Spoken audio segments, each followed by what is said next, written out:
welcome to another Monday when we look at a chart of someone in the news. This is October 31st, 2022.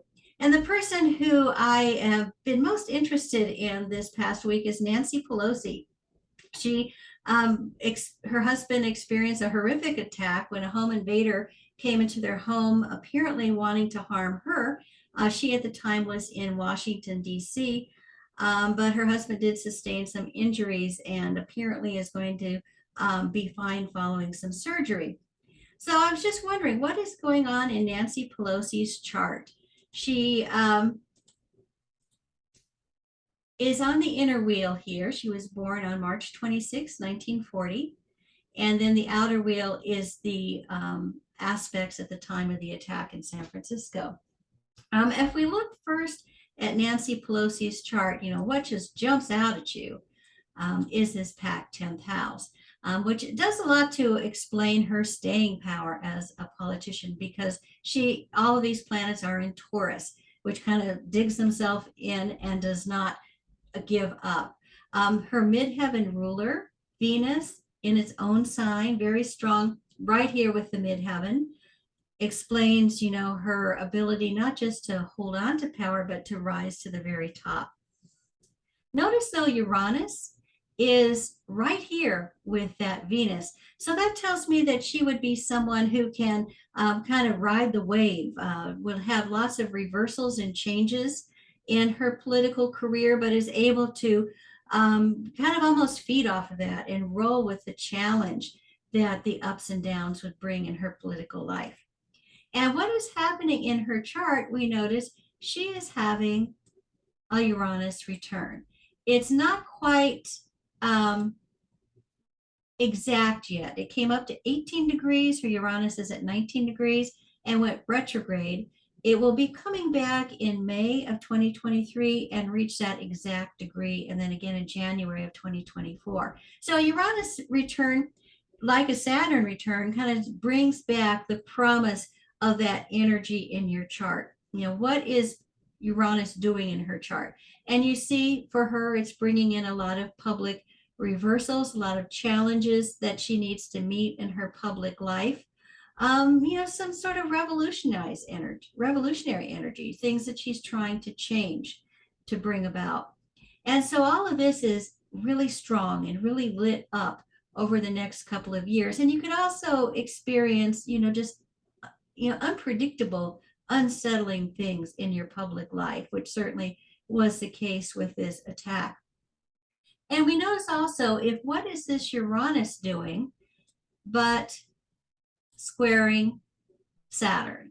And so this is something that we've been experiencing for the last 2 years, all of us. It's been particularly strong for Nancy Pelosi because it's been hitting her angular houses, the 7th and the 10th.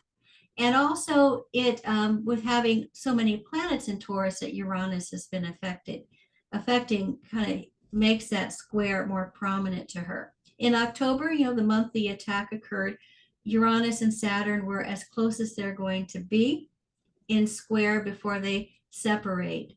And so we see this energy that Uranus, something struggling to break free, and then something pulling her back here. Saturn in Aquarius is, you have responsibilities. You have things you need to consider. Uranus wants to just kind of go off and do its own thing. And Saturn is saying, wait, let's consider the big picture. In Aquarius, let's consider everyone who's concerned, again, Aquarius. And so that Saturn-Uranus square is, right here on her Venus, her career chart. And then notice also Saturn is her in her 7th house, meaning that, some sort of responsibility or care with her husband has kind of held her back or caused her some concern. And it's kind of interesting that as this aspect was forming, there has been quite a bit in the news over the past few months about her husband's finances and questions about that. So it's kind of interesting that she would be experiencing that, as well as, this sudden attack on her husband. But we also notice that she's got the nodal axis. If we look at that going between her 4th, and 10th houses. So again, where the transiting nodes are kind of tells us where the tide is coming in, the north node, and where the tide is going out, the south node. Particularly when it's in the angular houses, it's a stronger effect. And in Nancy Pelosi's case, with just having so many planets in 4th and 10th too, that are being affected by the transits. And so we see that, she's been having lots of energy coming into her 10th house, lots of responsibility. She is, they reminded us in the news, the third in line to be president. And so, very big role that she's playing publicly. And then, so what then is kind of losing its steam, or where the energy is being drawn away from, is this home life, private life. And so it's kind of interesting at this attack, her public life, somebody who had been drawn to her, that Uranus, like she was kind of a lightning rod, to be very angry and wanting to confront her, intruded, came into her private life. And so we see that at this point, we've got that stress between the two, and kind of awakening her. When we have that opposition of the nodes, we have to understand that all that energy that's coming at the north node has to be managed at the south node, that you need to pay attention to the home front and what's going on. In this case, certainly, the security measures at her house were not what they should have been. And so that could be an issue that's going to kind of awaken her. Plus, needing to take time away from work to be with her husband and her family.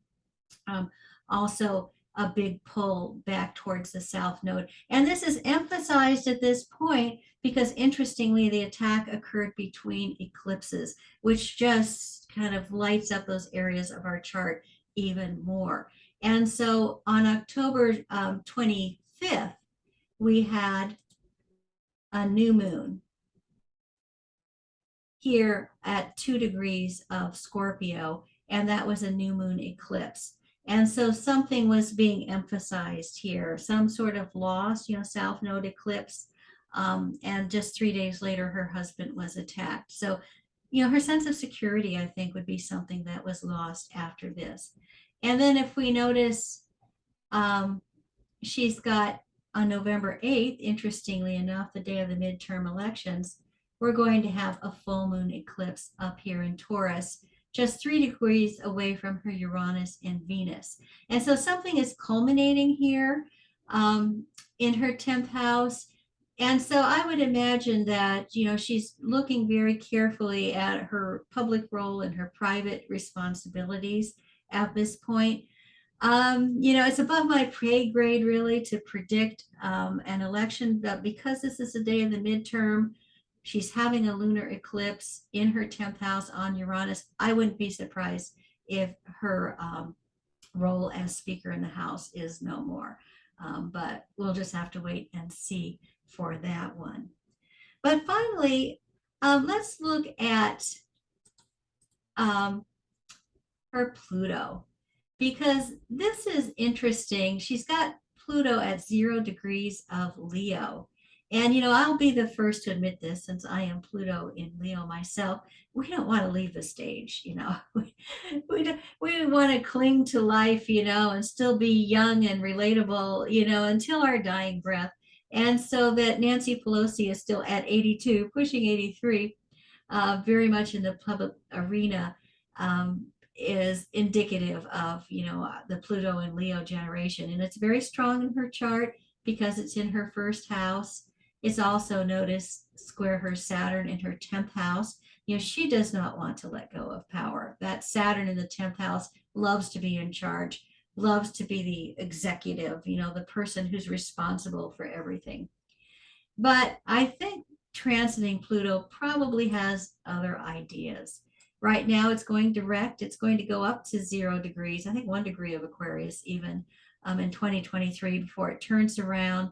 And then finally, by 2024, later in the year, it's going to be exactly at 0 degrees of Aquarius for good.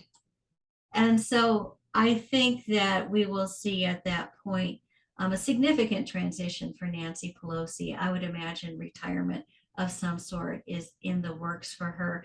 And I'm almost wondering if this event is kind of getting her thinking about that direction, that there might be more important things than being in Washington and dealing with everyone's problems.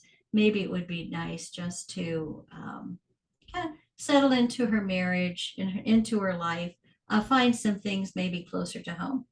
So those are some things that I observed from her chart this week. So thank you very much for joining me, and I'll look forward to talking with you next week about another chart in the news. Thank you. Bye.